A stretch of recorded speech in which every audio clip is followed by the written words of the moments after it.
Bem-vindo ao podcast O Mundo das Pessoas Altamente Sensíveis. Eu sou a Sofia Loureiro e sou a tua anfitriã na jornada de conhecimento deste traço de personalidade para aprenderes a criar uma vida mais alinhada com a tua alta sensibilidade, onde a harmonia corpo-mente se unem num estado natural de serenidade. Olá e bem-vindos a mais um episódio de O Mundo das Pessoas Altamente Sensíveis. E hoje eu vou falar de uma ferramenta valiosa, quer na tomada de decisão, quer no nosso processo de criatividade. E isto é a intuição. A intuição que hoje em dia, na nossa sociedade, que acaba por privilegiar muito, digamos, um processo mais racional de decisão, a intuição acaba sempre por ficar para segundo plano.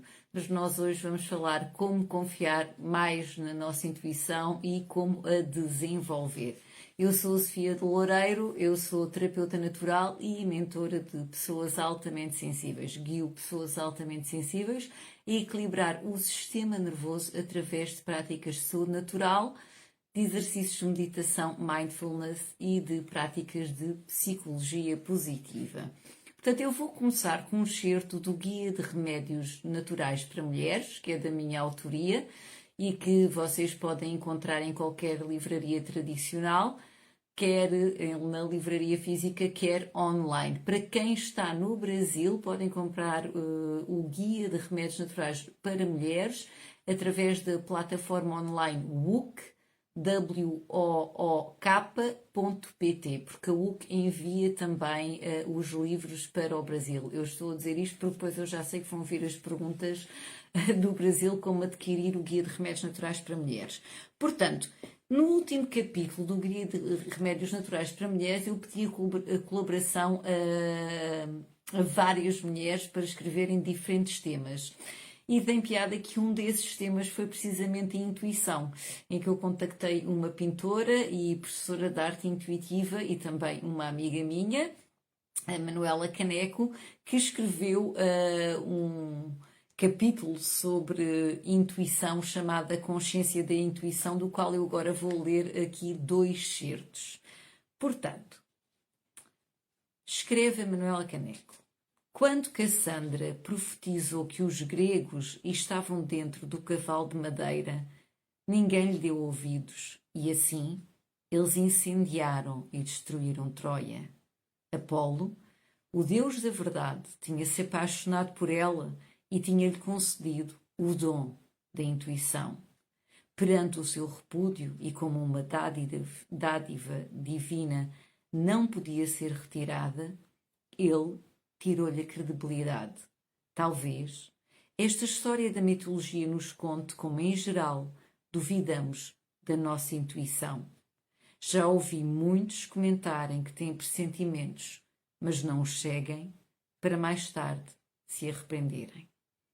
Pessoalmente, tento apurá-la, a intuição, e segui-la o mais possível como uma mais-valia dos tempos. Sinto-a aparentada com o sonho, e isso dá-lhe beleza. Segundo Rudolf Steiner, atravessamos agora uma época de consciência. É essa consciência evolutiva que nos impulsionou para um conhecimento tão profundo da matéria e para chegarmos aonde estamos agora. Mas atualmente parece que vivemos como se esse fosse o fim último, e não apenas um momento de transição de época, de história e de cultura. Na verdade, este tempo traz-nos uma grande liberdade. E é nessa liberdade que a intuição consciente se move. Enclausurá-la seria matá-la. Portanto, lembrei-me de vos ler este excerto do capítulo sobre a intuição e eu estive a estudar alguns artigos antes de fazer este episódio e foi curioso e interessante encontrar que havia estudos feitos em que entrevistaram a CEO de empresas, ou seja, diretores executivos de empresa, em que 85% confirmaram que no seu processo de decisão, em vez de recorrerem apenas ao pensamento lógico e racional, eles recorriam à sua intuição. Então era muito giro, porque alguns deles tinham mesmo na lista de estratégia da empresa, de todas aquelas ferramentas de gestão que eles tinham, e no fim aparecia: confia na tua intuição, como uma das ferramentas muito importantes para utilizar na tomada de decisão. Então, o que é isto de intuição? A intuição muitas vezes são aqueles palpites que nós temos sem explicação. Há quem diga, até a nível de psicologia, que é saber coisas sem saber como as sabemos. Ao que parece, há a interação, uma série de processos cognitivos, quer a recolha de informação a nível inconsciente, quer a experiência que nós fomos adquirindo ao longo da nossa vida, que nos faz, naquele momento, naquela altura, tomar uma decisão muito rapidamente, sem fazer recurso à nossa análise racional, à nossa análise lógica. É, por exemplo, entrarmos num lugar e sabemos que há algo de errado ali, que talvez alguma situação de tensão esteja ali e que alguma coisa está ali no tic-tac para arrebentar. Não é? Eu, por exemplo, tenho um caso, vou partilhar aqui um caso que eu tenho, que foi de não confiar na minha intuição, que é isto que acontece muitas vezes e que eu comecei a falar logo no início do episódio. Como vivemos numa sociedade que privilegia mais a parte racional e não consegue entender estas diferentes percepções da realidade e, como tal, costumamos metê-las para segundo plano. Portanto, eu conheci uma pessoa há uns anos atrás. Eu lembro-me perfeitamente, nós íamos fazer uma caminhada, eu lembro-me de entrar no carro dessa pessoa e sentir como se fosse assim uma coisa que me empurrava até para fora do carro. Assim como se fosse assim uma força que me empurrasse, que me dissesse que eu não devia de estar ali. E eu ignorei completamente aquele sinal e pronto, insisti em conhecer melhor essa pessoa. E então, em vez de eu ter instantaneamente confiado na minha intuição naquele momento, eu levei 2 meses até descobrir, de uma forma se calhar menos agradável, mas pronto, mais lógica e racional, que estava perante um manipulador e narcisista. Portanto, eu teria poupado 2 meses da minha vida se eu naquele momento tivesse confiado na minha intuição. E que foi bastante forte, ou seja, chegou a ser um aspecto bastante físico, não é?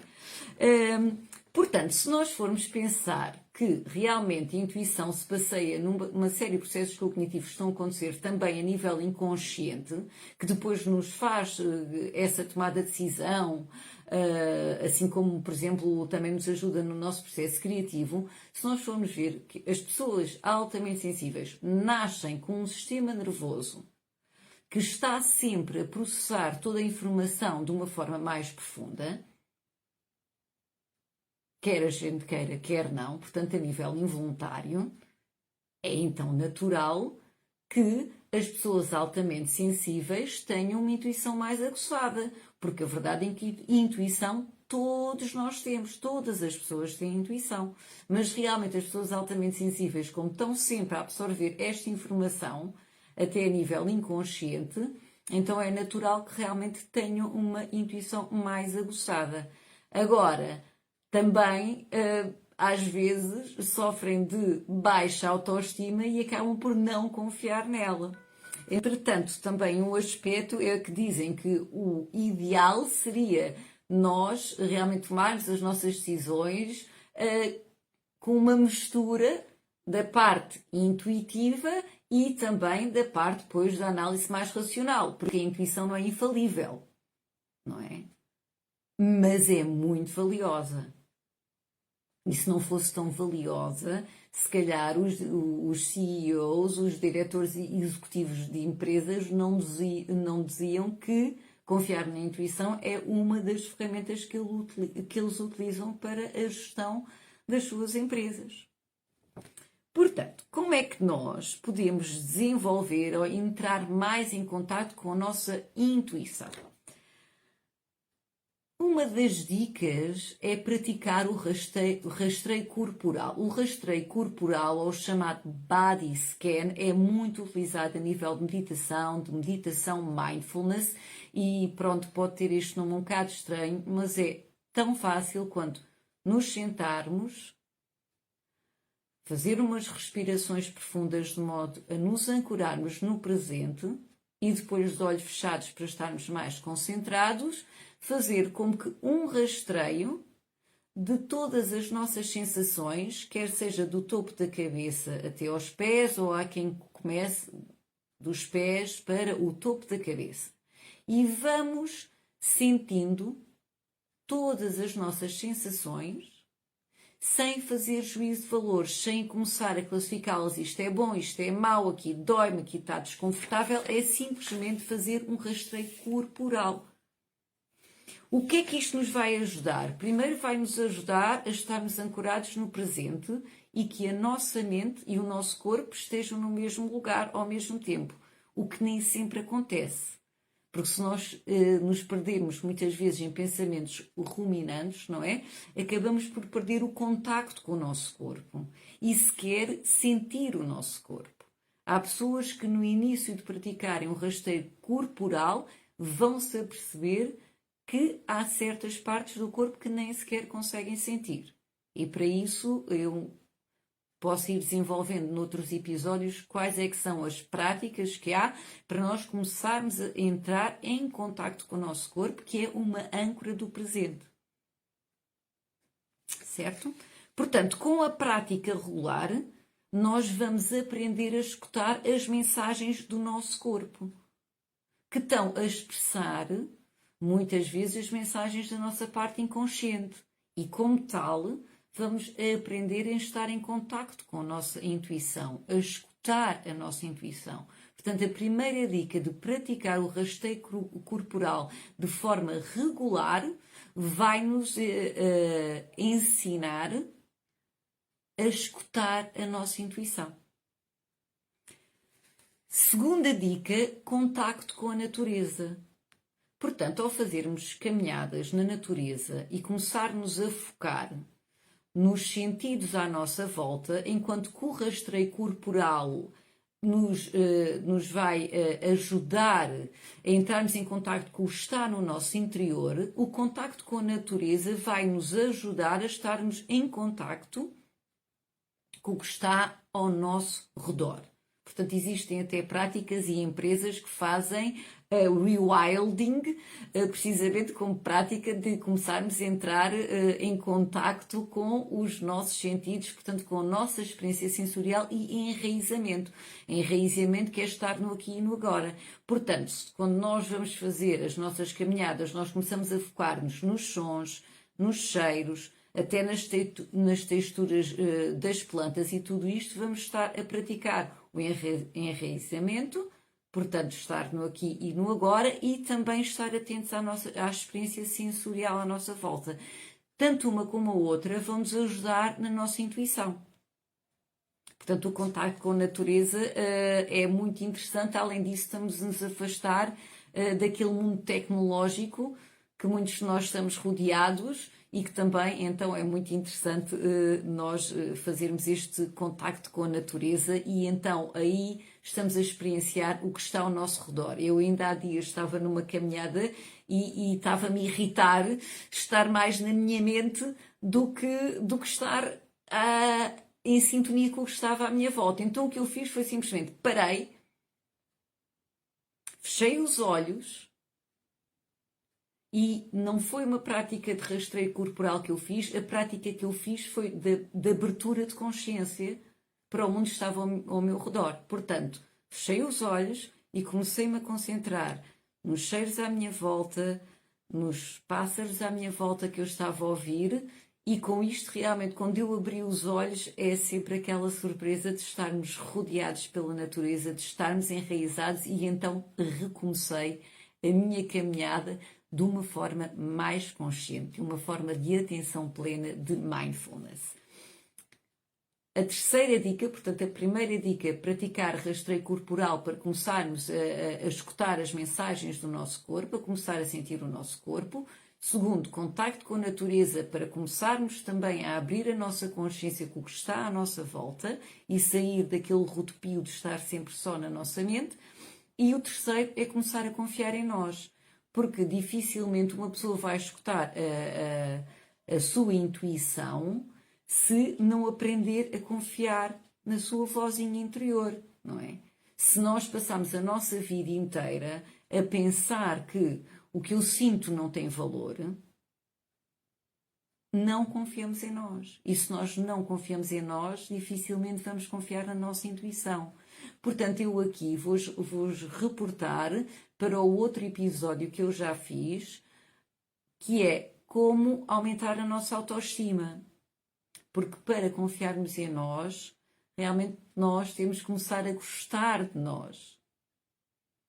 Portanto, as 3 dicas para começarmos a confiar mais na nossa intuição, entrar mais em contato com a nossa intuição, foi praticar o rastreio corporal, portanto, estar atento, ter um tempo durante o dia, nem que seja 5 minutos ou 3 minutos, para nos sentarmos e estar atento às sensações do nosso corpo, sem fazer juízo de valores, escutar as mensagens do nosso corpo.